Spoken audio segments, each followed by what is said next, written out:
Today I am going to show you how to add a little bit of a decorative flair to the project you're working on simply by using a wing needle. Kelley Richardson here, and today I am at ABQ Sewing Studios in Strathroy. In part one of the video, I will show you the technical stuff, just exactly what a wing needle is, how to use it. I'll talk about some of the supplies that you need and why you need them, and we'll do a little bit of sewing at the sewing machine so I can show you how it works. In part two of the video, I will actually walk you step by step through the process of making a mitered cornered napkin using a decorative stitch and a wing needle. So we'll be covering a lot of information today. Let's get started by showing you just exactly what a wing needle is. Before we get to the sewing machine, let's just take a look at exactly what a hem stitch or wing needle actually is. So this is a wing needle right here, and this is a regular needle. So you can see that it's quite a bit wider. It has these little wings on each side of the actual shaft. So what it does is make, of course, a much bigger hole in your fabric. Now, when it makes that hole in your fabric, what it's actually doing, it's not cutting the fibers, it's just pushing them out of the way to create a small little hole in the fabric. Now here's just a small sampling of some of the stitches that you can do with a wing needle. And this one happens to be one of my favorites right here, but you can see that the wing needle itself leaves an actual hole in the fabric. But again, remember, it's not cutting your fibers, it's just pushing them to the side so it makes a hole. So these are all quite lovely stitches. And you know, I've used them in when I'm on the edges of napkins. You can use them, they're really cute on a little girl's dress or on a hem. They're nice on a placket or just some kind of just decorative finish for the edge of your garment or home dec project. Now, some of the other things that are really important that you're going to need for successful wing needle work or hem stitch work is the fabric, first and foremost, needs to be a natural fiber. This one happens to be a 100% cotton, shot cotton. Linen is a beautiful fabric, batiste. The looser weave is a little bit better with the wing needle. If you use something synthetic like a polyester, it just doesn't keep the hole. It kind of seals itself back up again. So you want to make sure that you start with a natural fibered fabric. You also, of course, will need your wing needle. Now, the thread you want to use, I usually like to have either a thread that is a direct match to my fabric or one that's one shade lighter or darker. I also want to use cotton thread. This is a Metler 50 weight cotton. You don't want to use anything heavier than that, so you want to stick your threads, keep your threads to a 50 or a 60 weight. The lighter looks beautiful, but you get too heavy and all you see is thread again, and you don't see the definition of the stitches. So what I'm using today is a 50 weight Metler, one shade darker than my fabric. You're also going to need the decorative stitch foot for your machine. On this particular machine I'm working on today, this is the regular foot. And you'll see that the decorative stitch foot is a little bit wider. It gives me a little more visibility because this area right in here is clear. But more importantly than that, when you flip them over, this foot has a grooved out bottom underneath. And what that does is it allows the stitches to slide underneath the foot. So it makes for a little bit, a lot smoother process. The only other item that you need is some water-soluble stabilizer. This is a stabilizer that we're going to put underneath our stitching, and when you are finished stitching, you just wash it away. It dissolves in water. So let me just show you with some of the stitching. This stitching right here, let's get this out of the way. This line of stitching right here I did with stabilizer, and you see how nice and flat that is? This line of stitching I did without the stabilizer, and it's all puckery. It's actually also even kind of smooshed in on itself. So the stabilizer is quite important, and you want to make sure that it's a wash away. So when you're finished, all you do is throw it in the sink and wash your stabilizer away, and you're done. So that's all we need. So let's go over to the sewing machine and let's see how this works. Okay, so here we are at the machine. The first thing I need to do is to get out the regular needle and put in the wing needle.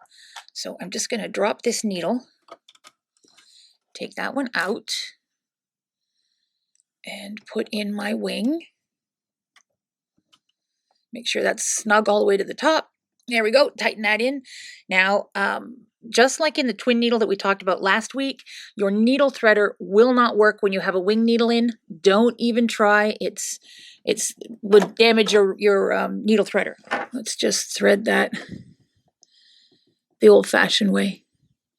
Now, luckily, the wing needle holes are a little bit bigger, so they're not too hard to thread. Then what we need to do is to change the foot to our decorative stitch foot. So let me just get that off. We'll put this decorative stitch foot on. All right. And that's it. We are set to go. Now I have threaded my machine with matching thread in the top and in the bobbin, and that was the 50 weight Mettler that I had discussed previously. And now the only thing we need to do is to find a decorative stitch on our machine. Now if you're working on a computerized machines, a lot of times the computerized machines actually have specific heirloom stitches that you will choose from. And they will even show you a picture of a wing needle depending on the machine model you have. If you don't have a computerized machine, then what you'll do is look for a stitch that goes in and out on itself a few times. So this particular stitch that I have on here, it's going to go, I'm just going to hand walk it to show you, it's going to go in and out the same hole several times. So see, I'm kind of going back and forth, going in and out of the same hole. That's what you want in an heirloom stitch. Okay, so here we are. I have my wing needle in, I have chosen my decorative stitch, and on my piece of fabric, I have drawn a couple of lines just to keep myself straight. Now, the water-soluble stabilizer that you're going to put underneath, you don't need to stabilize your whole piece of fabric. You just need to stabilize the area where you're going to be stitching. So I've just got my stabilizer underneath the line that I'm going to be stitching. So it's important when I'm stitching that I line up my fabric, the line that I've marked on my fabric, directly with the center of my presser foot. The needle's going to dance all over the place. So you just want to make sure that you are just guiding your fabric. So what I'm doing is I'm looking at this line and making sure it is going right in there into the center of my presser foot.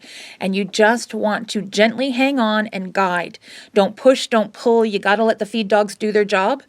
So here we go. Let's do some stitching. And you'll see as I'm stitching, the fabric itself is going forward, back just a little bit. So all I'm doing is concentrating on that line and just guiding my fabric. I'm not pushing or pulling. Let the feed dogs do their job. And that needle is just kind of dancing all over the place. And that's exactly what you want. If you push or pull, you could actually put puckers into the stitching a little bit. And I mean, we really don't want that. So just let the feed dogs move the fabric around for you, and you're just gently guiding it into place. And there we go, look at that. This is so much fun. Okay. There, so that is one of my favorite stitches right there. Now this little bit of puckering right here, once we rinse out the stabilizer, that will all disappear, of course, once it gets a little bit of a press. Now, let's just do another one, because that one was just so much fun. This is another one of my go-to stitches. It's a little bit lighter than the stitch that we just did, but we still need to have that stabilizer underneath. And see, this one probably shows a little bit better how much the fabric moves back and forth, and you just want to guide it. Because the stitch itself, the needle's going in and out of the fabric several times in the same hole.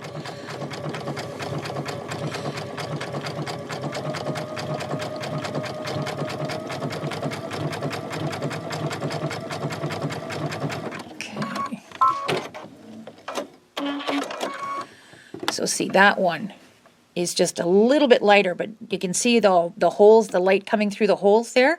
It is a beautiful decorative look. Once I have finished all my stitching, I will just rinse away the water-soluble stabilizer. You can see that I've just got it under there, just underneath my stitching. I generally cut my strips about 1.5 inches wide, and that gives me lots of room under there for the stitching. And I will iron away those marks. Those were friction pen marks. They will be ironed away. Now there's the basics of using a wing needle. The right fabric, a nice natural cotton or linen, or a batiste, something in that range. You want a wing needle, you need some cotton thread, and I generally use a 50 or a 60 weight thread, and you need some water-soluble stabilizer. Now let me show you one of my favorite ways to use the wing needle. I like to set a nice table when I'm having people over for dinner, or when you're having the big family function. And I like to have real napkins. So I will show you how to, first of all, how to properly miter a napkin, so you get that beautiful mitered corner, and then we'll finish it off with some wing needle stitching.